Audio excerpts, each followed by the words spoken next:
Everyone thinks because you're a zombie, you don't know good coffee. Well, they're wrong. There's only one brew that gets my seal of approval. Deadly Grounds coffee is my guilty pleasure. The aroma is so intoxicating. It brings all of my neighbors out of the woodwork. Deadly Grounds coffee. Coffee to die for and zombie approved. It's good to get a little deadly. Use the front door! Oh, they're so disgusting.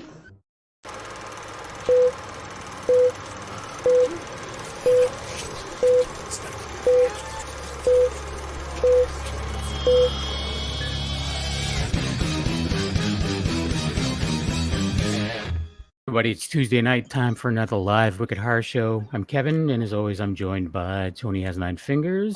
What is going on, people? And I'm just going to go through the line because we have a packed house, and we have some people that came in while we were running the intro, so even cooler. But let's start with welcoming Jeremy. What's up? Hi, everybody. Jeremy Hirsch. And we have Jeff. Welcome back to the show. It's great to be back, guys. Jeff here, and ready to rock and roll. Let's go. That's right. We have Doug. What's happening, everybody? And we have Santiago. Oh, my goodness. I'm here. I'm babysitting. Let me see. We have. Oh, why does my thing look so dark? I don't know. It's ask your parents. We have Richard, which you're the director. You also were a writer on it as well, right? Yes. All right. And then we have, sorry, I got to jump around a little bit again. We have Ruben. Hello, everyone. Thank you for having me. I'm excited to be here. Thanks. We're excited to have you. Hey! So, Doug. Ruby Rube. Yeah, man, I look different. Shaved beard and Nice. So yeah, we're here to talk about Deadly Endings. This is another one that we've jokingly made the comment that we see these actors like kind of moving around, making movies together, and we were calling them like the Rat Pack or the Brat Pack, the new ones, because they're just making all these movies together.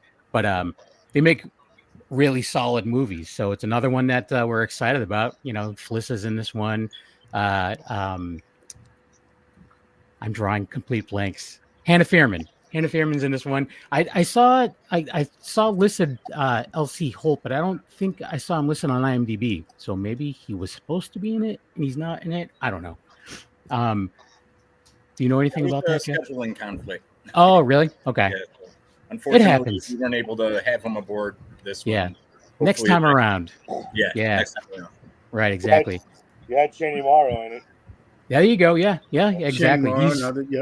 Yep. He's a cool guy. I would want to hang out with him. I'm pretty sure he wouldn't want to hang out with me, but still, it still would be an option in my book if you ever want to hang out. So let's talk a little bit about this is an anthology film. Richard, you are a director and writer. Are you the sole writer, or no? There's two writers. The sole writer. Kind of delegated some of the directing duties. There was a segment that Jaron Lewis and I directed at the same time, and then one with me, and then just one with Jaron on his own. Nice. So there's 3 stories in this one. Which we were talking a little before the show started, before you guys jumped in. We think that's kind of like almost like the perfect amount where it's you're not being bombarded, and it's you have enough time to tell a really good story, but you also are leaving enough time, to tell the story, but you're not, unfortunately sometimes leaving like a lull in the story. It's good. You just get in and get out, tell an awesome story, I think they all have closure. I don't think anything kind of leaves it hanging like, oh my God, that's the ending. Like, where it's like you couldn't come up with anything, so it just ends stupidly. Yeah. No, I think we achieved the objective on that. I would ask because with shorts sometimes too, it's one of those things where sometimes you want a little bit more, where it could be a standalone movie, but then you get the other ones where it's just like, okay, that 10, 15 minutes was good enough. I got what I needed, and I don't need any more. I've usually had trouble with that. I mean, on this I didn't, thankfully. But in the past, when I've gone to write something that was like 20 minutes or 30, I would always end up going up to 45, 50 minutes, 60 minutes. And I was like, shit, I'm incapable of writing anything that's 20 minutes. Like, I just, it's so hard to just kind of condense everything down in such a short time to make people love the characters and everything in 20 minutes. And you have more than one character, and you're trying to get everyone their due. It's tough to do. It really is. Fortunately, on this, I was able to do so. So it worked. Awesome. So how did you get introduced to all these fine people on the screen right now, except for me and Tony? All the people that you worked with, are these people you've worked with in the past, or how did this all get hooked up? Website defunctactors.com. Yeah. No, strip club. Pretty much just networking. Attaching the right producers, but they found me on Defunct Directors, so it worked out well. Just with the producers, Dan Kearney and having Felissa aboard. The odd thing is like it really gelled so well. Where there was certain times, like I said, with LC Holt, there was a scheduling conflict, and although that kind of kicks you in the morale a little bit, the people that we had come in to substitute for the actors that weren't able to make it just did a phenomenal job. So like it worked out, and it's one of those things you don't know, kind of what you got, it's already, the camera's rolling and everything, and it worked out. I couldn't ask for it to be better, like, in all honesty. That's awesome. That's cool. Now, as far as like everyone's role, so I know Jeremy, it was said earlier that you're in one of the segments. Yes. And Ruben, are you're an actor in the one of the segments as well? Is it the same as Jeremy, or is it a different segment? Well, I'm part of the I'm not sure which order it is yet. It's a secret, but, he wasn't there for every scene, so he doesn't. I'm just in one segment, and you're a separate one, man. He's with us in Side Effects. Yeah. Oh, Side Effect. Okay. And Santiago, you're very familiar. I may have seen you or met you at horror conventions in the past. Yeah, probably my OnlyFans page, and I appreciate you for joining. By the way, this is a great thing. Well, I did the yearly because I figured it's a better savings, right? But yeah. So you held up the creepy doll at the beginning. So what is your job in the movie? Are you an effects guy? Are you an actor? I'm one of the actors on the one of the stories. So I have a cool role, Nice. Bringing in the character that they wanted me to be, and let it all out, man. I'm trying to make sure I think before I say anything, because this movie's got a lot of great stuff in it, and I want to work with these people again, and I don't want that, like, oh man, remember that interview you did? You messed it up. You can tell them the role, man. Just don't tell them how it ends. Yeah. But yeah, man, I'm one of the main actors in the story. I got the honor to work with Ruben and Nice. everyone else involved in there, man. It was just an amazing kind of story with a hell of a twist. And if you guys like gore, We do. you guys like gore, you're in for a treat, let me tell you. Nice. Well, we do like gore, especially if it's done well. If it's not like just if it's appropriate, you know what I mean, for the story. It's not just like, hey, we're gonna answer the phone and then just like something like that. Kill Bill blood style. That was for me, like too much, like overspraying and stuff. But that's a different thing. It's fun. And now, Doug, you're an actor as well. And you in the same segment as Santiago? I'm just trying to figure things out. Yeah, actually, me, Santiago, Jeff, Ruben, we were all in Side Effects together. Me and Santiago got to work together for a good part of it, and it was phenomenal. And like you said, the gore, action, there's a lot. There's a lot in one segment that it's going to blow people away. Nice. Yeah. Now, were all the segments filmed in the same kind of area, or was it filmed in? Because I know a lot of you guys. You said you're in New Jersey. I know Dan's in Connecticut, and was it? Did they travel, or did you guys travel to them, or how did that work? We're all pretty much in the New Haven, Connecticut area. Santiago, you came up from the Tennessee area? Yeah, I live about 20 minutes from Nashville. I got a farm out in the outskirts, Nashville. Yeah, Doug was in Jersey. Ruben's down in NYC area. Jeremy, I'm not sure where you came from. Central Jersey. Oh, okay, Central Jersey. Drove up from Jersey. Yeah. Jeff's over there in New Hampshire, and I'm in upstate New York. So, Jeff, you live in New Hampshire? I know your family owns a business in Did I call that right? You're in New Hampshire, right?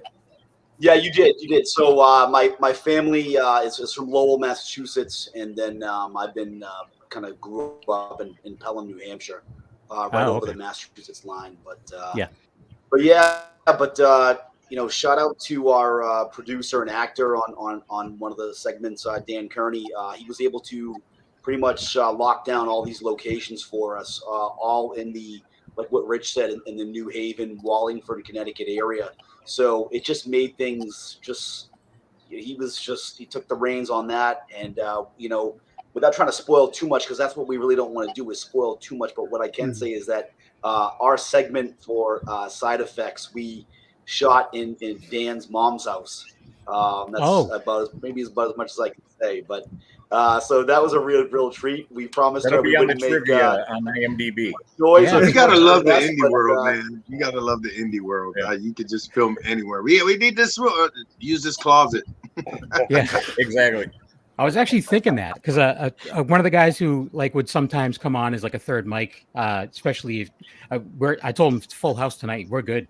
But he'd come on as a third mic. He likes, he's filming some stuff too. And I'm like, my house is in shambles right now because of the black mold. So I'm like, let's go just, get cancer together and film some stuff, that's all been picked up, but we won't get cancer, but everything's still torn apart, until they fix it. I can still it'll just look like a gross house. So that'll work, right? You can use the black mold. That can be the whole plot. That'll be like the punishment. Like someone has to just scrape their teeth on the cement to scrape up the black mold or something. I don't know.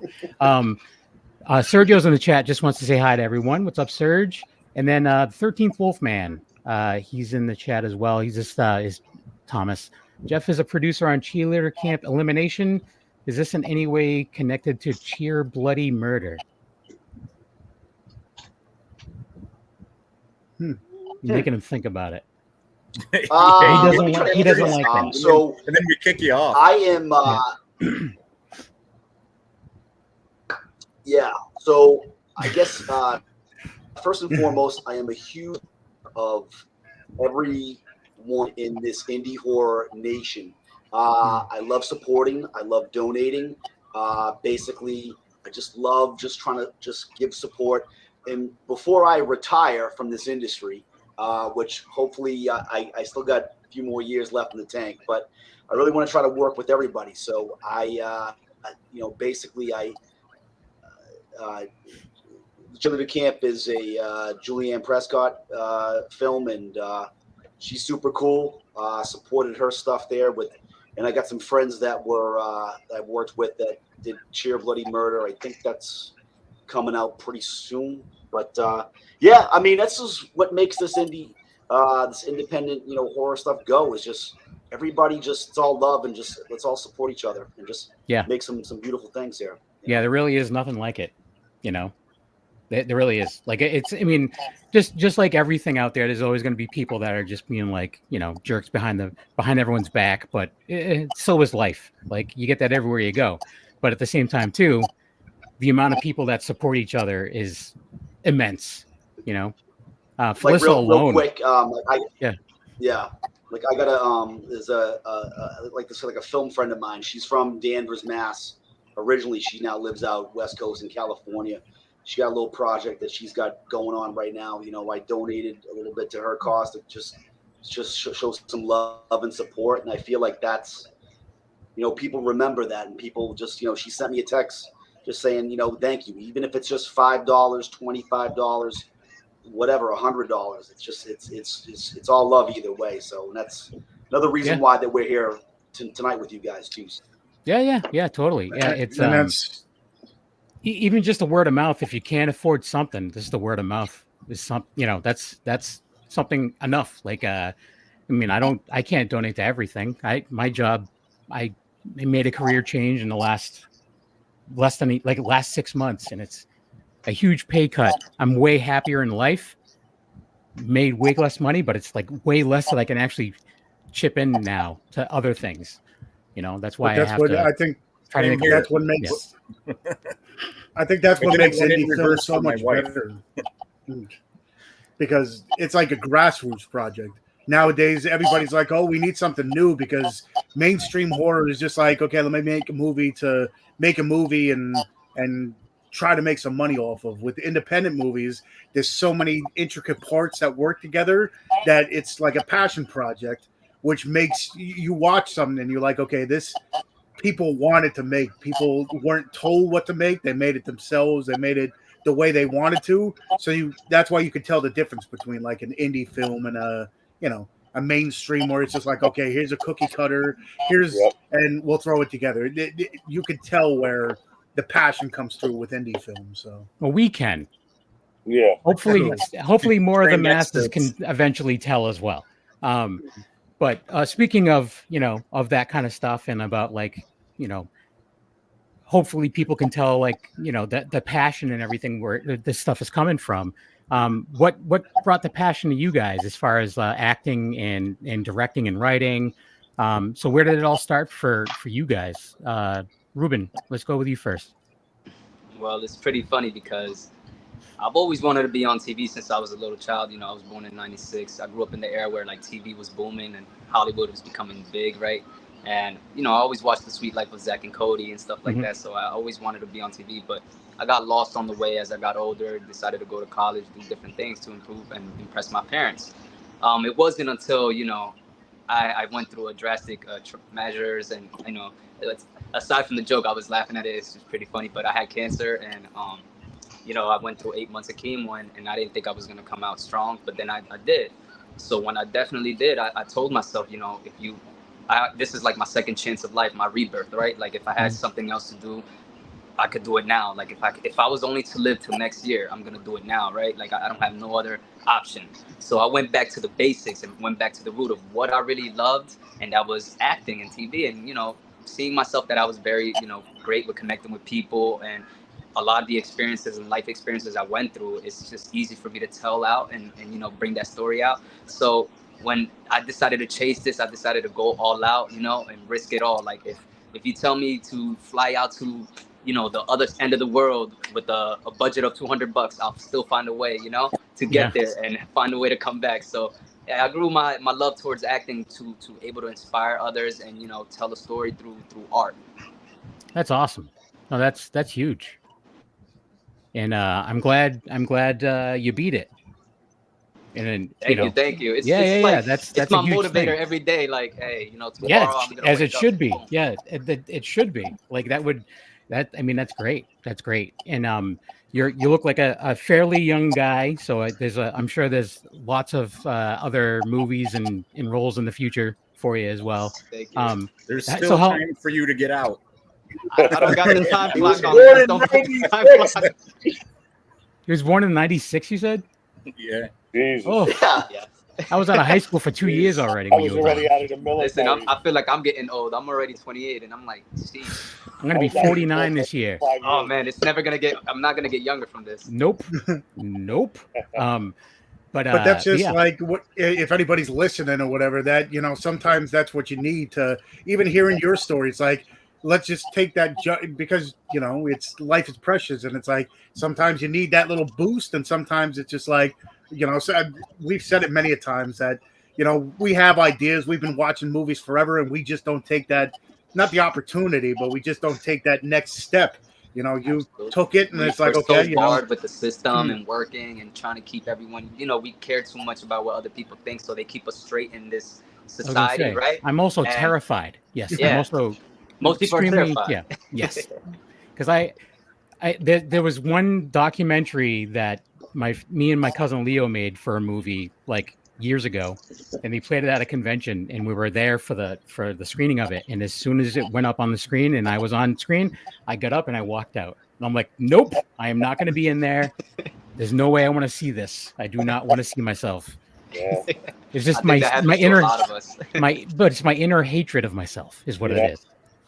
And I think a lot of people have that as well. I'm going to go through the actors. So Doug, what about yourself? How did you get out? How did you stumble into this? Well, you know, I'm an old guy now, but right out of high school, I was doing some off-Broadway plays, believe it or not, which was really, really a great experience. But I was also engaged at the time, so it wasn't really beneficial. You know, you can't live on, 6 shows a week. So basically, my wife was like, we need medical, we need a paycheck every week. You have to kind of give it up, which I did. And then, years later, when I moved to Pennsylvania, I got divorced. And I went to the Philly Improv Theater, and I started doing improv, like every week. And one thing led to another. I joined a casting agency out here in Philadelphia and got some pretty good work. Did some pretty good like Apple TV shows and CBS and some decent stuff. And then, through just friends, I have a lot of like Felissa Rose. She'll get me involved in anything she can. Mm-hmm. So I have a few friends that are in the industry as well and in different states. And if they have something that, they think I'm good for and vice versa, we'll just kind of exchange info and, try to get each other involved. And it's kind of been like a domino effect since. That's awesome. That's cool. You've had a lot of different experiences in the field, so that's good. You've a lot of. I was going to say you've lived the life, but you're still living it. Yeah. I don't want to sound dismissive of that. What about you, Jeremy? So I guess my stories are not nearly as interesting, certainly as Ruben's, which is just a fantastic story. Yes. I've always, I guess, like a lot of people, always loved movies, loved TV shows, but never really had the opportunity to get involved. Had a career, still have a career. Worked in government politics for many years. Oof. Yeah. Oof. Let's not talk about that. Where he got his acting experience. Yeah, exactly.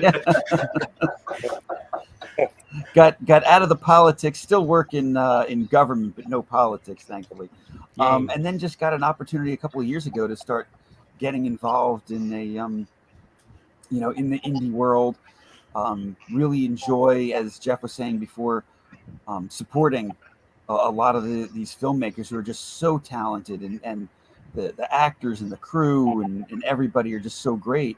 And I think we always think about movies as being these big multi-million-dollar features and actors making millions of dollars, and that's just not the case. And there's so many talented people out there making so many great movies like Deadly Endings, and I love the opportunity to support all the filmmakers and to get involved in it.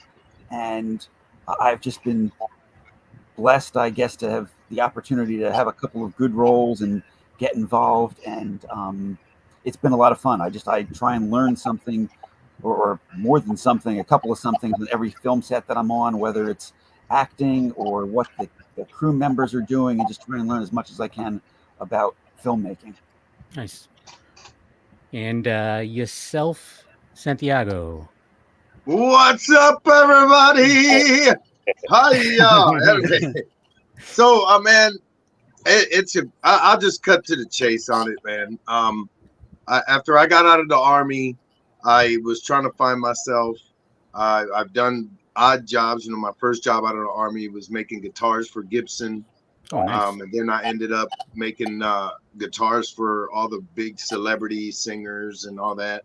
And then I was going to school at night studying law to potentially be a lawyer. But I got through Gibson, and I ended up getting a job as a paralegal. And man, I was always told I entertain people, that I make them laugh and so forth. And I was really going through some hard times, man. I deal with a lot of PTSD, a lot of depression coming out of the military. And I was late working, like almost like at 11 o'clock at night in Nashville at a law firm. And there's this commercial that comes up. You want to be an actor? I'm going, why not? You want to do this? You want to do that? Get in the entertainment business. Da, da, da, da. And then I just went through it, man. I went through it, try to learn the ins and outs, the business of it. And I just decided to take my chances. So I went for auditions in Texas and LA, got hired by Dakota Fanning's agent on the spot. And then everything stopped. The film incentives changed. So we were filming a lot of stuff in the South. So, of course, I still lived in Tennessee. And then, man, within a year, man, I was killing it. I was on Fox. I was on TBS. I was on USA Network, Lifetime, Hallmark movies. You know, it just kept on and on all over. I was filming everything all over the South.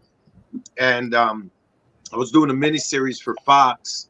And my agent calls me like she's having a heart attack. And I'm going, what's going on? She goes, oh, my God, you're on The Walking Dead. I was like, The Walking what?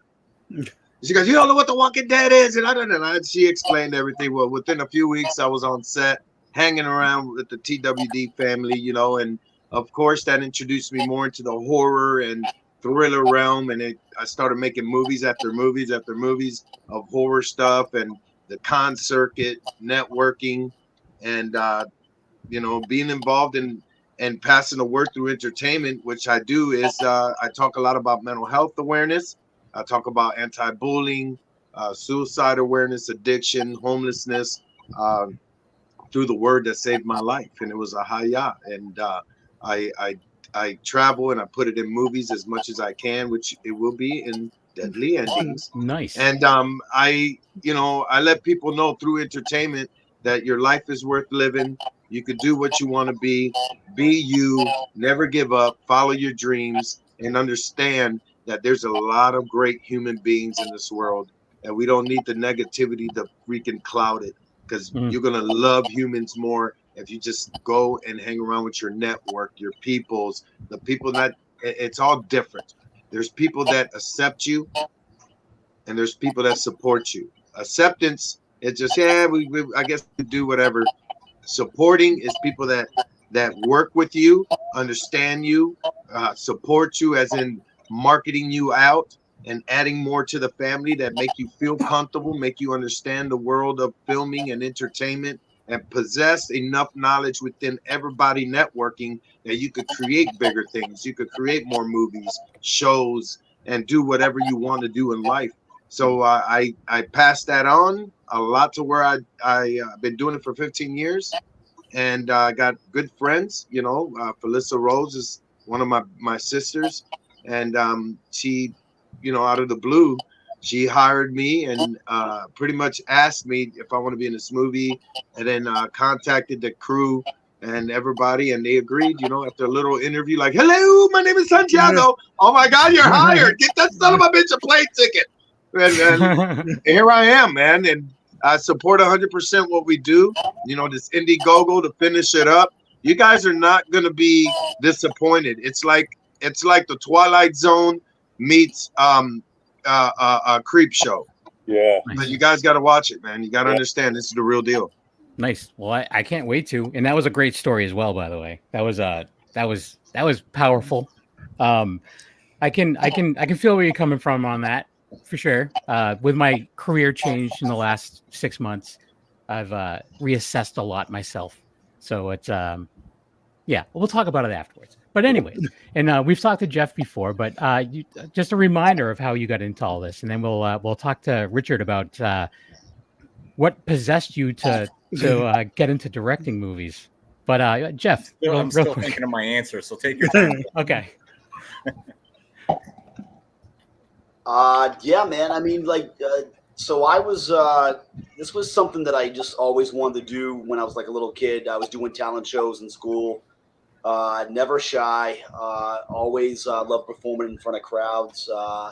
In elementary school, middle school, high school. I used to not really do a lot of acting, but just did like a lot of performance stuff, like just singing, rapping, stuff like that. But I just really, to speed things up. It was during the height of COVID, and I was out of work. We had shut down our store for about a good 4 to 6 months, and I was at home. I really didn't know what to do with myself. And, I was on Twitter a lot, and I ended up kind of befriending Damien Maffei, who was in Strangers Pray at Night as Sackhead, and we were just kind of shooting the breeze on Twitter back and forth, not realizing that he was actually living about 90 minutes north of me in Maine, and he brought to my attention a movie that he was producing and acting in. It was going to be filming all the way up in Maine that L.C. Holt actually wrote and directed. And he asked me if I wanted to kind of get involved with it as far as like a producer, and I said yeah, and then I was able to kind of get like a little small part, nothing major, but I was really excited. It would be my first time, in a major motion picture. I was geeked up about it, and a lot of the people that are involved in Deadly Endings today were involved in that film as well, and just that first movie there, it just really, you made a lot of friends there, and then it just spirals into, okay, well, here's the next project. And then with that project, you kind of do work with the same people, but then you also work with new people, and it just keeps on kind of branching out. It's almost like The Thing in a way, but like it keeps forming and forming, and it becomes just a very lovely creature of just horror heads, and you meet great people. And Rich here, I met Rich through another film friend of mine, and didn't even know at the time that Rich and Dan had worked together on one of Rich's past films. And it just, Rich handed me this beautiful script to read. And, listen, I don't know much about this industry, but I know a few things about a few things. And when I read these 3 stories, I was like, damn, I'm like, this is good stuff right here, and we got to bring this to life. And I was thinking of like, how can we do this? And I brought it to Dan and Felissa and their team, and I joined. I've worked with them in the past on many other features, and and here we are today. And I'm blessed to have worked alongside with Santiago, Ruben, and Doug here, and many others. And when I tell you this, like, I've done a few films now where I've had a lot of fun with, but this particular film right here, when Rich gave me this part for side effects, it was pretty easy in a way, not to brag, but I just, like, my character was just, Rich gave me some lines and some things to do, but I kind of also made it my own as well. And my character really, in essence, was just one big, dumb, goofy bastard. And it was a lot of fun to do. And nice. It was just great to work alongside with all these guys in Dan's mom's basement. And, we made it work. And you know what? It's going to look so good, and it's so gory and so sexy and just so over the top, and it's just all 3 stories are so wild and unique, and I just love everybody that's involved, cast and crew, everybody. So nice. It's I can't wait for you guys to check it out. I can't wait too. Just real quick before we get to Rich, we have a couple. Well, first off, Under the Floorboards is saying down with mainstream horror. Not all of it's horrible. Most of it is. But Chandra Rawlings is saying hi, guys. Wave in 3 green hearts. Remember what I said beforehand. Sergio's asking if there's a trailer. There's a trailer. Yes. Sergio, we'll be playing it in a minute. And Ethan is saying sounds interesting. It does. You're right. Black Ave Films is saying, "What's up, guys? You're killing it. Miss everyone." Nice. And so Richard, or do you like Rick? Which one do you prefer? Richard, either or. Okay. So what possessed you to do this? This specific thing, just in general, like actually, the writing thing, I didn't expect it. Like, I was horrible in English class. Like, I even failed once in high school, so I didn't think I was going to go anywhere with that. But like after like a while, I was always able to tell good stories. And friends of mine wanted me to kind of write like a book or something at one point, just based on all these stories that I experienced when I was working in a bar. And when I did that, I saw their reaction, because we passed it around. It was like this thick, and it was passing around to all my friends, and they just all come back like, "You got to try to do something with this. This is hilarious." And so I tried to write a comedy, which I finished but never filmed. So that's just kind of sitting there, kind of like how Seth. What's the guy there? Seth Rogen, how super bad stat for like. Whatever. Oh yeah. So that's just kind of sitting there for when I start sucking at horror. I'll try to go do something with that and be giving all these guys a call. So then that kind of inspired me to like start writing other stuff. And I was always a big fan of Rod Serling in The Twilight Zone, which is, thank you, Santiago, for comparing that in Creepshow, which was also another amazing, show that I absolutely loved. My father actually knew Rod Serling and would hang out with them and stuff. So I'd hear stories about that. So that it just kind of like felt natural to do that. And at first I was just writing stuff, and I didn't really feel the director bug until actors were starting to come to me on the set of other stuff that I wrote and saying, they weren't getting what they needed from the director. And they would say, "Why don't you direct this? Why the fuck aren't you doing it? Like, what are you doing? Like, you're standing here, you're on the set already, like watching us, and I'm like, they're like, you wrote it, you know how you want the people to say things and walk into the room and everything else. Why the hell aren't you, And then I was like, you know what? All right. So I kind of like cut my teeth on a short just to see how I was and working with the crew and, and finished that. And then went on, just, some other stuff, So like, I wrote The Overnight, which is on Amazon, Tubi and everything like that. And was a producer but then I didn't direct that. So then after that, I just kind of felt like I had to cut my teeth in it. I did that, and then just, from there. Now here we are. Yeah, nice. How many movies have you directed? Just 2. Bloodfly, which Dan Kearney was in, which like distribution's still hitting me up for that. Nice. There's one technical issue on it that I got to touch up, and then I'll see where that goes. And then in Deadly Endings. Nice. Well, I want to see both. How about that? You will. And Bloodfly is a little bit kind of like Superbad. Like, I didn't intend it to have comedy aspects in it. Deadly Endings does, thanks to Santiago's amazing delivery on a lot of his stuff. Which I appreciate that, dude. I like throwing some comedy into, I think I touched on this maybe before. I know Felissa Rose calls it my secret sauce. But what I do is I don't try to make it like a horror comedy. I make it a horror with moments of comedy in it. Yeah. I think like in everyday life, everything is fun until the shit hits the fan.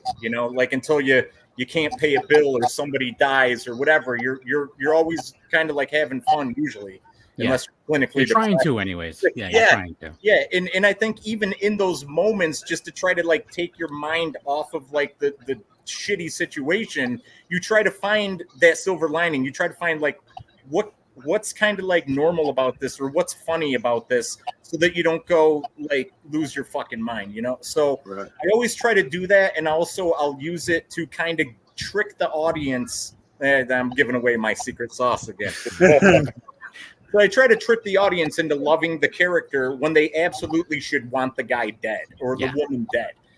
So like, obviously, Santiago, I will do, not really a spoiler, but he plays a big time asshole Like, and I wanted him to be the biggest asshole that ever hit the screen. I told him ahead of time, okay, you ever see Biff Tannen in Back to the Future? Like, be that kind of douchebag, but tank it all the way up to here and be like the R-rated version, shitty version of that.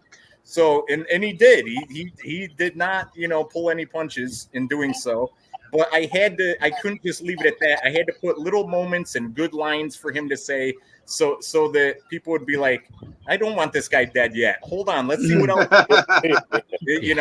So that's the secret sauce. And I love doing that and just kind of interplaying that for that effect, not necessarily to make it a comedy horror. Yeah.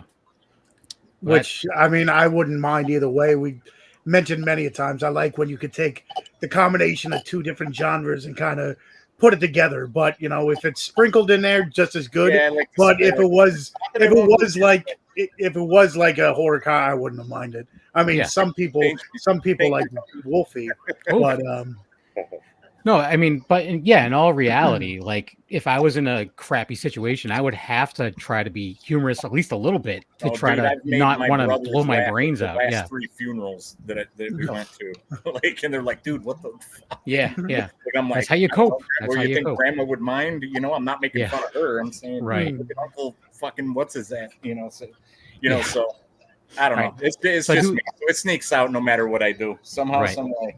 I hear you. I'm the same way. But so I just want to play the teaser for Deadly Endings. It's a little over a minute long, so we'll be right back. And here we go.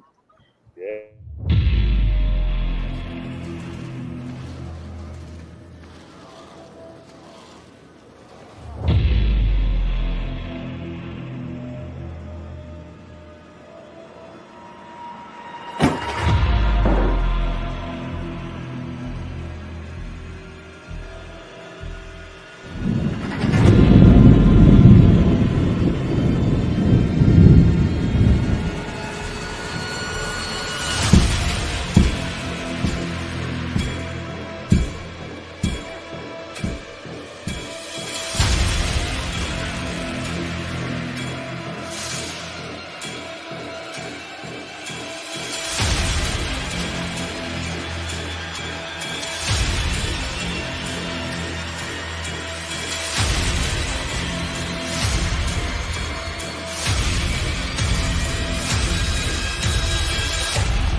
Tomorrow we'll play a game.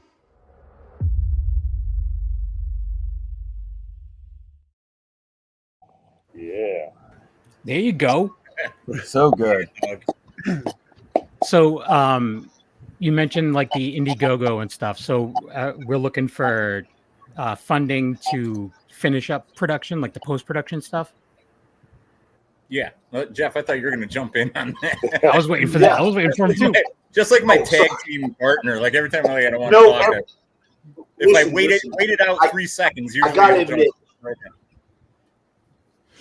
Oh, and then he's still. I gotta admit. I mean, like I just every time I view that teaser, I'm just like, honestly, I'm just like, shit. Like, yes, I get excited just watching it because I mean, it's just like because I wasn't. I was only on set for the segment that we all shot for Side Effects, but the other 2 stories, I've read the scripts on those, but I'm dying to just see that stuff, as well. Like, and it just looks so good. Like Cheney and I mean Jeremy worked with on that segment with Felissa and Hannah, and it's just and I'm dying to see and then Dan took the reins and the lead on this other segment, One Last Shot, and that's really with Drew Fortier and Jack Berner, and the list goes on and on. And it's just but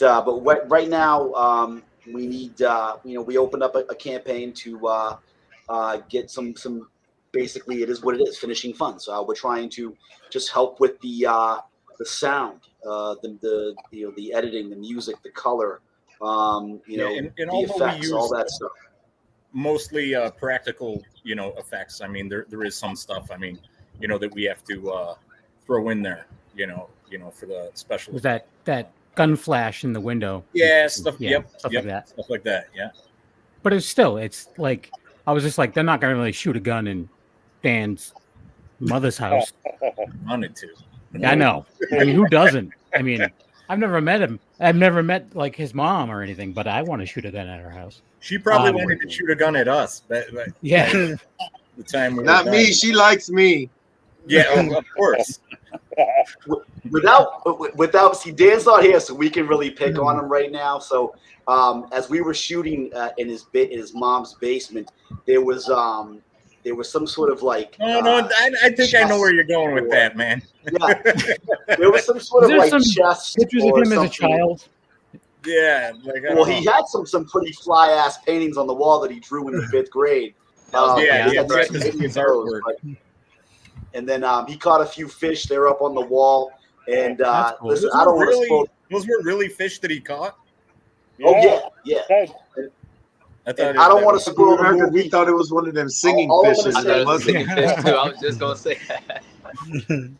Does that give me back to fillet fish, like the commercial? He's an interesting dude. Like I met him when I first met him. He hadn't even met Felissa yet. Like I just would run into him at conventions, and we just kept running into each other. I'm like, hey man, what's going on? Like and then he I think we both met Felissa like probably around the same time, and then like they just hit it off, and then he's like, yeah, I kind of want to start trying to get into making movies and stuff. So that's where that all happened. The progression that he's going. I mean, we've been talking to him for a while, and at first it was like just producing and stuff, and then it went to producing and acting. Sooner or later, he's going to be directing movies, and I mean, it seems like he is the catalyst for a lot of these movies going through. It seems like he's a master at producing.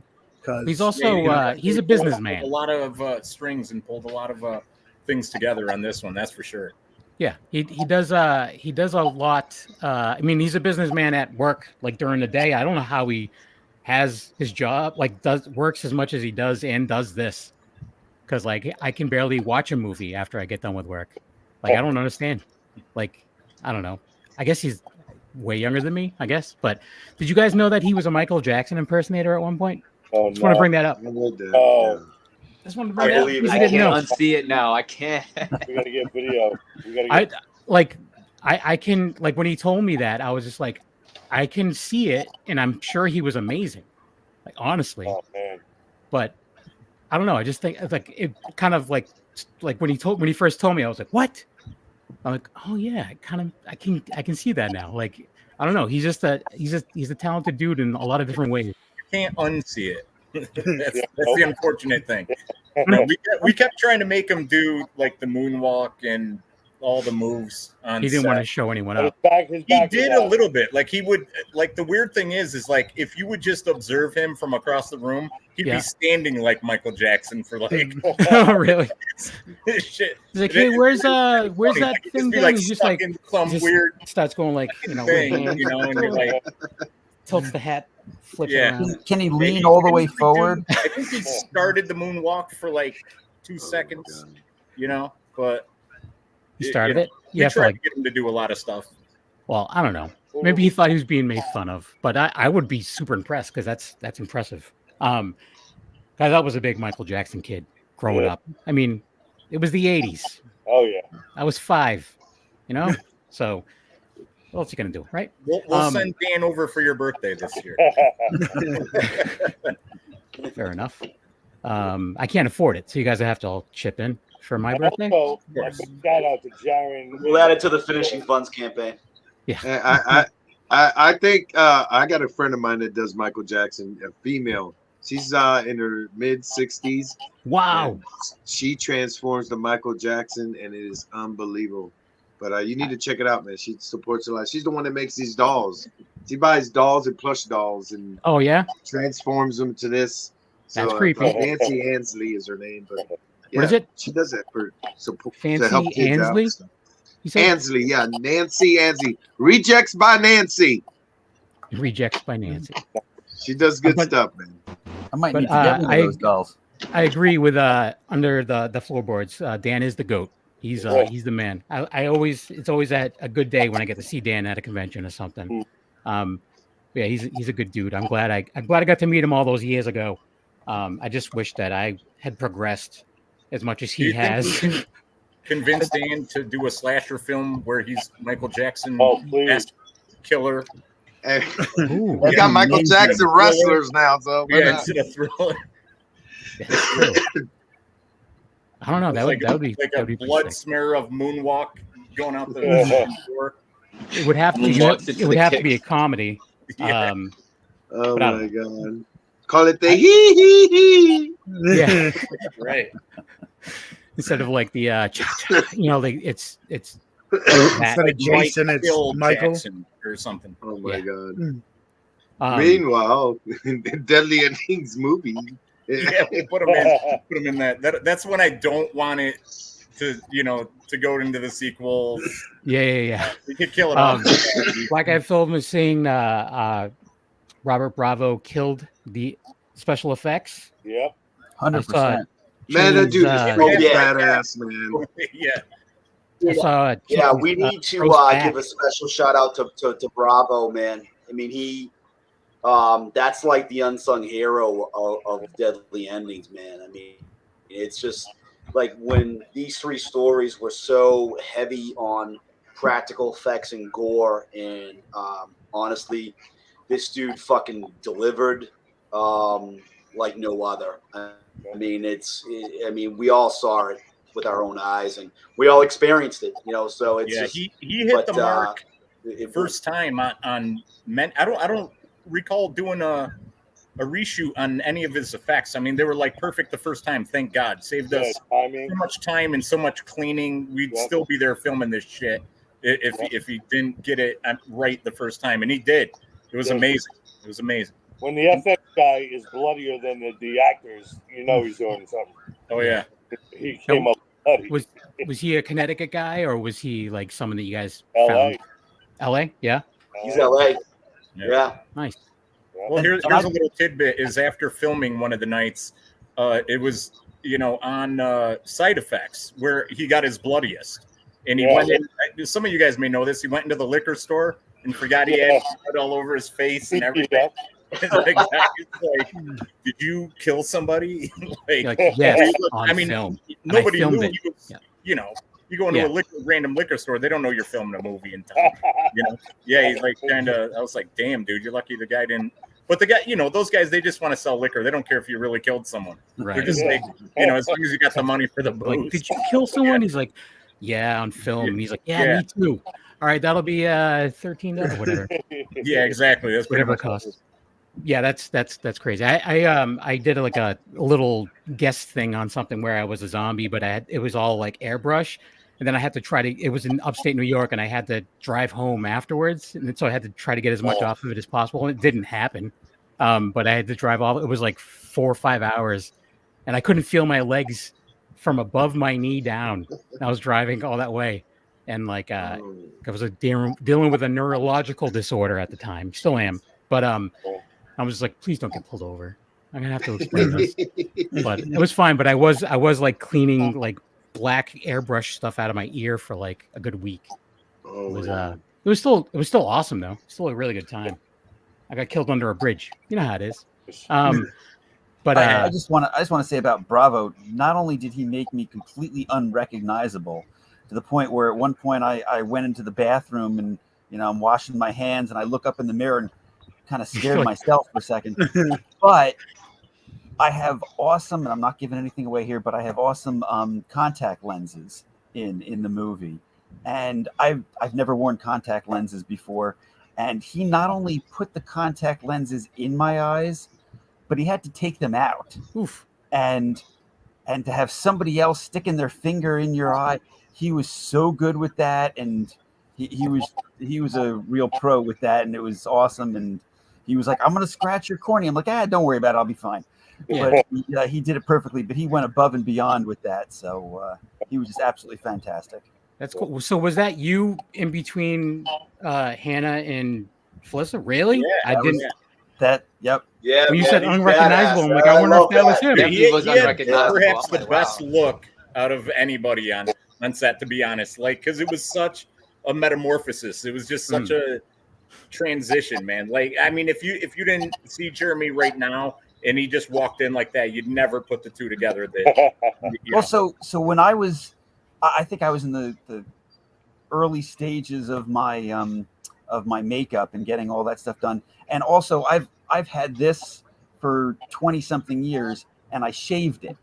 Thank you, Richard. It really helped to disguise you. Yeah, I said, I'll shave my face or my head, but we're not doing both. And he was like, okay, do the face. So I did that, and Felissa walks in, and I'm getting all the makeup done and everything, and there's my my mother-in-law. Hi. Oh, there you go. And Felissa walks in, and I'm like, oh, hi, Felissa, because we know each other, and she's like, oh my God, Jeremy, I didn't even recognize you. Like, she said she could not even recognize me, had no idea it was me. She said that she was getting ready to introduce herself to me. Because she just had no idea who I was. So the transformation was fantastic, and it was just so much fun. You wore it well, brother. You wore it amazing. It was a blast. And the lighting, the lighting is beautiful. As you can tell by the trailer, the lighting is No, it's that's just a teaser. I can't wait to see like a trailer. Like, unless you're just going. And all I had to do was grow a goddamn mullet for a year. Yeah. Kevin? Can I ask a question of Jeff? Even though I could have handled this shit earlier today. Yeah. And just called him. Did you get another acting job based on your mullet? That's what I heard. That's the rumor going around. Yeah. So I have a film coming up. That's mine. Someone else is still trying to steal it. Man. I have a film coming up next month. But the director, he messages me while I'm on set, and he's like, whatever you do, don't cut your fucking hair. He goes, I want that hair for my film. I want your mustache to look like old Goose Gossage shit. Yeah. I was like, that's what you're going to look like. Because I saw it in my head. I was like, he's going to look like such a fuck up. Because it's like, it's not. I was prepared to go to the but not. Yeah, I was prepared to get this stuff cut off and just bust the whole thing off. And he's like, no, you got to keep that. You got to keep it. I like it. I need it. And I'm like, my parents can't stand it. He likes a mullet. I can't believe you got another acting gig from that. I mean, I do believe it, but damn. You should get 10%. Richard, get 10%. I should at least be in the credits of the other movie. I'll cut you in all this. Consultant or something. Yeah. Well, it's about that time, guys. We have to wrap things up. So I want to go through and just get everyone's socials where people can follow you and everything. So let's start with Ruben. Sir, where can people go to follow you, or any links anywhere you want to send anyone to go check out other stuff or whatever? Follow me, my portfolio or my links all on Instagram or Facebook. My Instagram is at Ruben.Rosado_. There you go. And Rich. Mine's shamelessly already in the title. I was going to ask if you're God-given. Right there. Richard _Diesel _Harlost. I was going to ask if your middle name is actually Diesel. It would be cool if it was. No, it's actually Bruce. Okay. Yeah, after Bruce Lee and I don't know. Is that what you're telling yourself? Is that what your parents told you? All right. Yeah, it's what I tell myself. Yeah. Well, mine's Michael after Michael Jackson. So after Dan. Let's go to Santiago. Yeah, Santiago. Where can people go to follow you? Well, you can look me up at Juan Catafero Miral Perez Aru Rosa Felipe Jose Feliciano Conte .com. The second to the third power. No, look, man, you guys. I heard Jose Feliciano in there. So. I always tell people, man, just Google my name, dude. Okay. I mean, literally, I'm all over the social media. I'm all over Google search or search your engine kind of deal. But, man, I do a podcast called the Hi-Ya Nation. I have from even an eBay store, Hi-Ya Nation. I have a store on Facebook. It's Hi-Ya Nation to support entrepreneurs and small businesses, to help people with their hustle. I do a horror convention for mental health In September of next year, which I've done it 2 years in a row. We have celebrity guests. We got a lot of vendors and everything. It's all based for mental health awareness, anti-bullying. For the last 2 years, I had, one of my best friends is Steve Cardenas, the Red Power Ranger, Rocky. We did a movie called Beast of the Water with my other friend Rick Prince from Face Off and Puppet Master. And I had Tony Moran this weekend and Brett Wagner this last show. I mean, we had John Dugan. I mean, it continues to go on, and we're going to do it again. But this time we've been doing it in July, but we're doing it in September. And we're getting a lot of great people promoting it. It's September 19th to the 21st. It's in Paragould, Arkansas. It's called the Hi-Ya Nation Horror Show by Scared City. And we got a lot of cool people, including Slasher, man. The Slasher app. It is the Facebook of horror. Put the movie right here, dude. Put it right there. It's real good to join. But check it out, man. I've got a lot of great movies and shows coming out. But again, 100% the reason why I do this is I get my moment like this to talk about mental health awareness, man. I try to commit suicide 5 times. Oof. I had my best friend and military brother commit suicide 6 hours after I spoke to him. I had a lot of friends in my platoon that took their lives, a lot of great friends and military friends, and also civilian friends that have been going through a lot of trauma and negativity in life. And I always say, man, support people. And I'm not saying support people by, trying to give them money. Support people by opening the door, shaking their hands, giving them a good morning, good afternoon, good evening. Do something right where it could give a smile or something that gives a warmth and pass that kind of positive energy around. Go and check out the Indiegogo for Deadly Endings. This is a family thing. It is a connection that we all have to make horror movies, independent movies, and it supports not just our independent actors community and cast and crew, but it also helps people out there to understand filmmaking ain't that $100 billion industry. You can actually do it with a great group of people that have the same dream. So check it out, man. Live life, follow your dreams, always be you. Hi-ya. Hi-ya. That's awesome. That was great. Yeah, for real. I love this dude. Jeremy, yourself. So don't even worry about following me. Just go follow Santiago. Okay. He's the one to follow and to listen to. Seriously, that was absolutely inspirational. I'm on Facebook. I've also got a production company, Stag Mountain Films, stagmountainfilms.com. You can go there. I've got links to different movies and stuff like that, including the Deadly Endings, Indiegogo. Santiago's the guy. Yeah, it's hard to follow that. Yep. That I don't have to. Doug, yourself? What about? On Facebook, just like it's spelled right here on the screen. You could follow me on Facebook or my IMDb page, same name. On Instagram, you could follow me at Doug New York, which is Doug_NU_York. That's my Instagram page, which also has the link to my IMDb. And follow and check out the Indiegogo, please. All the help we can get. And Jeff. You can follow me Facebook, Jeff Descoteaux. The last name's pronounced Descoteaux. I know it's weird, it's long, it's French, but it's like North Dakota, South Dakota. Take the A off and put the O at the end. And I'm also on Instagram, Jeff Descoteaux1. I'm on Twitter, X as well, just Jeff Descoteaux, at Jeff Descoteaux. And I am, I'm also on Tinder. Nice. Tony, yeah, he's on Tinder. I don't think he's lying.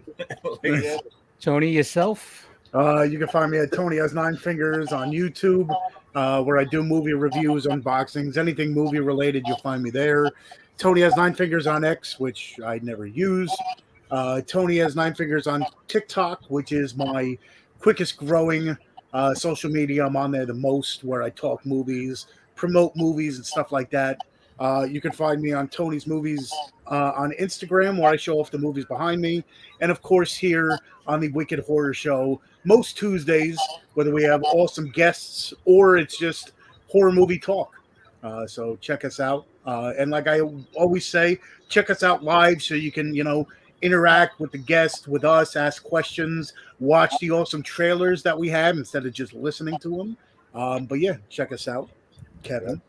For me, just a knuckle on Instagram. Besides doing this show, I'm also part of That Strange Show, which is also on the Dorkening Podcast Network. And you mentioned Tony Moran, Santiago. I don't know if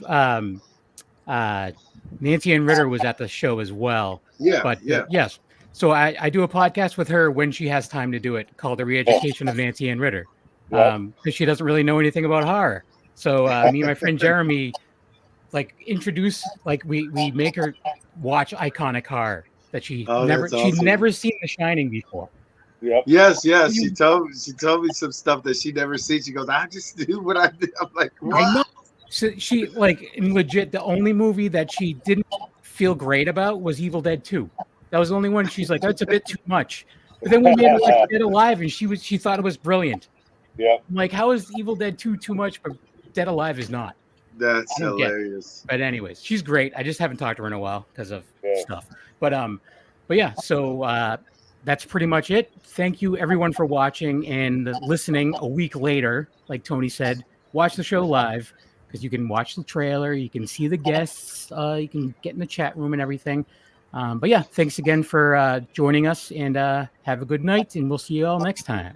Thank you, guys.